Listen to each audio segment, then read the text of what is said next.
दुनिया में power production के लिए जितने भी डिवाइसेस इस्तेमाल होते हैं, जितनी भी किस्म के हीट इंजन्स हैं,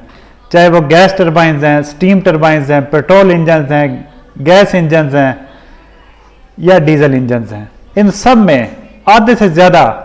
इनपुट एनर्जी का जो पोर्शन है वो हम एटमॉस्फेयर में रिजेक्ट करवा देते हैं और ये हमारी मजबूरी है। इन्वेंटर आता है, वो कहता है कि मैं इस स्यापे से ही बाहर निकलता हूँ,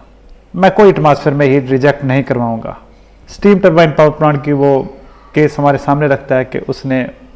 एक ऐसा साइकिल डिज़ाइन किया जिसमें आप वर्किंग फ्लूइड को प्रेशराइज करेंगे, बॉयलर में हीट इनपुट होगा, जो high pressure high temperature steam निकलेगी वो टोटली की टोटली सारी की सारी मैं वर्क आउटपुट में कन्वर्ट करवा दूंगा और दोबारा जो कंडेंस्ड स्टीम होगी जो लिक्विड में कन्वर्ट हो चुकी होगी उसको पंप में डाल के ये इस तरह साइकिल चलता रहेगा। अब इस साइकिल में आप गौर से देखें तो एनर्जी इन है और वर्क आउटपुट है,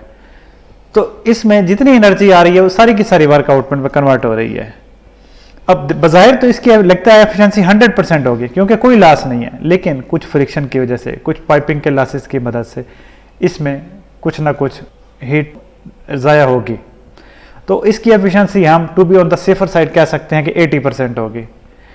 लेकिन अगर आप गौर से देखें तो ये वाली मशीन जो है ये सेकंड लॉ ऑफ थर्मोडायनामिक्स को वायलेट कर रही है। इसके में हीट रिजेक्शन का, हीट जो रिजेक्ट होनी है towards the low temperature reservoir वो है ही नहीं, तो ये साइकिल प्रैक्टिकली पॉसिबल नहीं है कि इन्वेंटर जो बात कर रहा है वो फिजिबल नहीं है। तो बेटा परपेचुअल मोशन मशीन्स बनाने वाले जितने भी होते हैं ये अमूमन बड़ा इनोवेटिव सोचते हैं, बड़े जहीन लोग होते हैं, लेकिन इनको जो बेसिक आइडियाज़ हैं थर्मोडायनेमिक्स के, जो बेसिक लॉज हैं उनकी समझ नहीं होती। तो ना ये एक रेस है परपेचुअल मोशन मशीन्स की जो जारी है और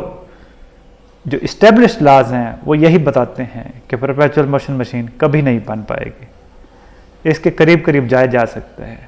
एफिशिएंसी बढ़ाई जा सकती है, लॉसेस को कम किया जा सकता है, लेकिन ऐसा हो जाए कि आप लॉज ऑफ थर्मोडायनामिक्स को ब्रेक कर दें